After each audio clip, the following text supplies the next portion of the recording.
amén. Bueno, tomemos primera de Juan, capítulo 3, y vamos a leer de nuevo la porción que ayer quedó pendiente de continuar. Todo aquel que comete pecado infringe también la ley, versículo 4, pues el pecado es infracción de la ley. Y sabéis que Él, Cristo, apareció para quitar nuestros pecados y no hay pecado en Él. Todo aquel que permanece en Él no peca, y todo aquel que peca no le ha visto ni le ha conocido. Hijitos, nadie os engañe. El que hace justicia es justo, como Él es justo. El que practica el pecado es del diablo, porque el diablo peca desde el principio. Pero para esto apareció el Hijo de Dios, para deshacer las obras del diablo. Amén. Y qué bueno que tú puedas decir esta porción del versículo 8. La mayor obra del diablo que vino a deshacer poderosamente Cristo se llama el pecado. Amén.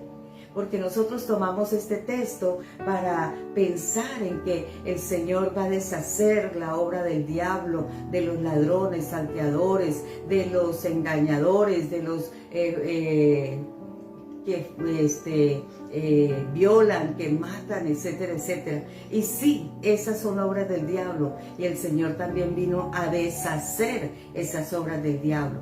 Pero la mayor obra del diablo que vino a deshacer el Señor Jesucristo se llama el pecado.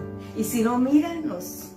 Nosotros hoy vivimos en Cristo porque el Señor vino y deshizo toda el acta de los decretos que estaba en nuestra contra, que estaba allí mostrándonos cuánto pecado teníamos, cuánta infracción de la ley habíamos hecho, cómo nos habíamos equivocado.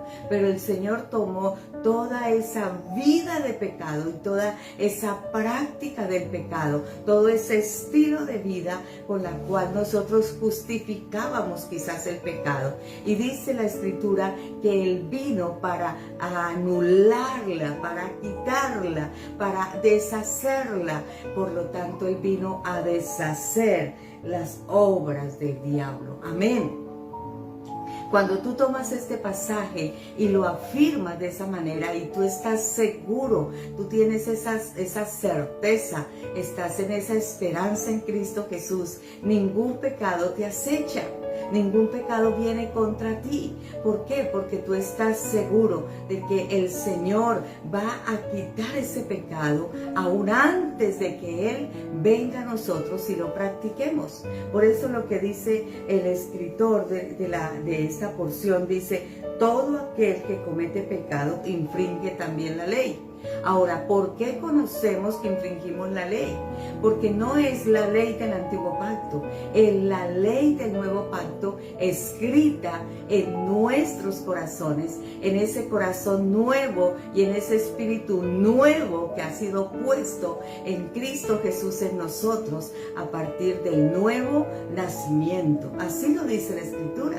He aquí yo os doy un espíritu nuevo y un corazón nuevo. Por eso anteriormente decía, ahora no necesita que nadie le enseñe. ¿Por qué? Porque el Espíritu mismo está ahí redarguyendo, el Espíritu mismo está ahí enseñándonos que estamos infringiendo la ley, que estamos en contra de la ley, que lo que estamos haciendo, que quizás estamos pensando, que aquello que queremos hablar, eso que queremos quizás practicar, no es de Dios.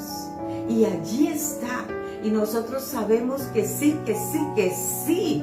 Dios nos habla antes de cometer el pecado, antes de practicar el pecado. Yo les digo a los muchachos, tú sabes que sabes cuándo vas a pecar desde el momento en que tomas el el teléfono y estás viendo ese chat y estás en esa conversación y tú sabes en qué momento pasó el límite de una conversación de amigos, en qué momento pasó el límite de una cita más comprometedora, en qué momento pasó el límite hacia una práctica que estás seguro que si llegas a esa cita vas propenso a pecar. Entonces el Señor, por esa ley de ese nuevo pacto escrita en este espíritu nuevo y en este corazón nuevo, ese corazón que es de carne, ese corazón que ahora es sensible, ahora es tierno para oír la voz de Dios, allí la voz de Dios está hablándonos a nosotros. Por eso la recomendación de Pablo en Colosas es lleva cautivo ese pensamiento. Lleva cautivo ese pensamiento a Cristo. Antes que ese pensamiento se convierta en una mina de pecado, llévalo a la obediencia a Cristo el Señor. Y es ahí donde el Señor nos está animando a decir, y sabéis que Cristo apareció para quitar nuestros pecados. Esto es ya. Esto fue ya para todo aquel que ha nacido de nuevo. Esto se hizo ya porque la obra perfecta de Cristo vino para salvación a nuestras vidas. La obra perfecta de Cristo vino para deshacer ese pecado. Dice que Jesús quita nuestros pecados en el sentido de tres cosas. Primero, de quitar la penalización por nuestros pecados. Por eso dice el acta de los decretos. O sea, teníamos juicio, teníamos sentencia, teníamos delante del Señor un cargo que nos acusaba. Por lo tanto, lo único que podía en ese momento hacer el juez era sentenciarnos. Pero el Señor vino y quitó la penalización por nuestro pecado. Y esto acontece inmediatamente después que hemos nacido de nuevo. Amén. Entonces ya no hay pena por ese pecado. Ya el Señor no nos condena. Por eso Romanos capítulo 8 nos dice, no, ninguna condenación hay para los que están en Cristo Jesús el Señor. Estos que están en Cristo Jesús no tienen ninguna condenación, porque quita la penalización de nuestros pecados. En segundo lugar, Jesús quita nuestros pecados en el sentido de quitar el poder del pecado. Si antes de nacer de nuevo nosotros pecábamos deliberadamente, nosotros pecábamos porque en la tendencia, la naturaleza pecaminosa nos llevaba al pecado. Pero lo que vino el Señor a deshacer, la obra del diablo que vino a deshacer en nosotros, a quitar en nosotros, es el poder del pecado. Porque vino, dice Romanos capítulo 6, y que en él morimos, en ese cuerpo de pecado se sepulta y resucitamos en Cristo en una nueva creación. Entonces, esta obra, aunque es perfectamente hecha en Cristo Jesús, es una obra continua, es una obra que está para nosotros los que seguimos a Cristo el Señor. En tercer lugar, Jesús quita nuestros pecados en el sentido de quitar la presencia del pecado. Amén. Por eso dice, el que permanece en él no peca. Todo aquel que peca no le ha visto ni le ha conocido. Entonces esa obra perfecta de quitar la presencia del pecado es una obra que será terminada cuando seamos resucitados en Cristo. Pero entre tanto, Él ha quitado el poder de pecar. Y Él ha quitado esa presencia de pecado. Porque ahora estamos en Él, le conocemos a Él, Él habita en nosotros. Cuando tú y yo pensemos en que el Cristo de la gloria habita en nosotros, en tus oraciones, cuando estés allí disfrutando que el Cristo de la gloria ahora habita en ti, tú debes de decirle, ahora habita el santo, ahora habita en mí el perfecto, ahora habita en mí el Dios que no cometió pecado. Ahora habita en mí el Señor que tiene el poder de quebrantar, de sepultar este cuerpo de pecado. Ahora habita en mí el Dios perfecto. Entonces tú estás llenándote del Cristo de la gloria, y el Cristo de la gloria quita esa presencia. Por eso dice, no le ha visto ni le ha conocido, pero tú y yo que le hemos visto y le hemos conocido, que está en nosotros el Cristo de la gloria, la presencia del pecado fue quitada de entre nosotros. Amén. Por eso la palabra cuando se usa allí, el que tal, porque todo aquel que permanece en él no peca. Cuando dice no peca, está diciendo que no vive un estilo que se acostumbra a pecar, que no vive un estilo que está en continuo pecado. Ocasionalmente podemos pecar, pero abogado tenemos para con Dios el Padre, a su Hijo Jesucristo. Ahora, lo que tiene que venir de nosotros es una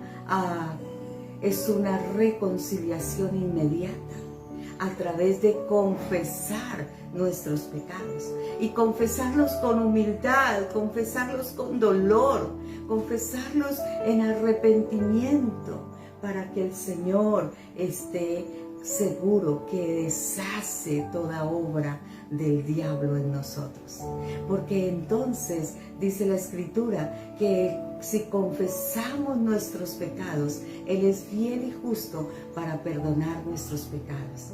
Y ahí está nombrando la palabra que aquí es muy central.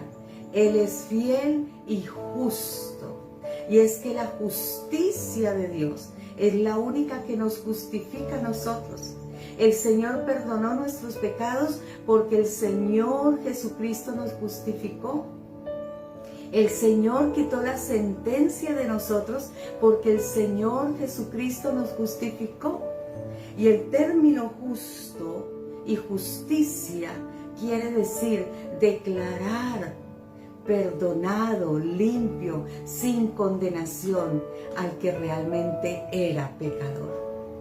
Entonces, la mayor justicia de Dios fue colocarnos delante del Padre sin pecado, colocarnos delante del Padre sin la penalización del pecado, declararnos libres en el Señor. Y vivir en esa libertad es lo más glorioso que el Hijo de Dios tiene. Por eso Él nos ha declarado justos como hijos de Dios, como hijos de Dios. Por eso el énfasis del versículo 8 dice, porque el que practica el pecado es del diablo. Y porque el diablo peca desde el principio, pero para esto apareció el Hijo de Dios, para deshacer las obras del diablo. Bendito el nombre de nuestro Dios por esa obra perfecta que el Señor está haciendo y ha hecho en nosotros. Vamos a preguntarnos, ¿cómo reaccionas cuando sabes que pecas o que has pecado? ¿Cuál es tu reacción? ¿Qué piensas tú? ¿Eso lo hace todo el mundo? ¿Eso es normal? Mira, mi amiga me dijo que ella también lo hacía. Mira, mi amiga me dijo que ella, la mamá lo que hacía era apoyarle. Caes en un patrón de pecado. Caes en algo que permites que domine tu estilo de vida. Ese patrón de pecado puede ser la mentira. Ese patrón de pecado puede ser engañar, ser fraudulento, adúltero y muchas cosas más. cuando ese patrón de pecado domina nuestra vida, es necesario venir humildemente al Señor para que Él deshaga la obra del diablo en nosotros.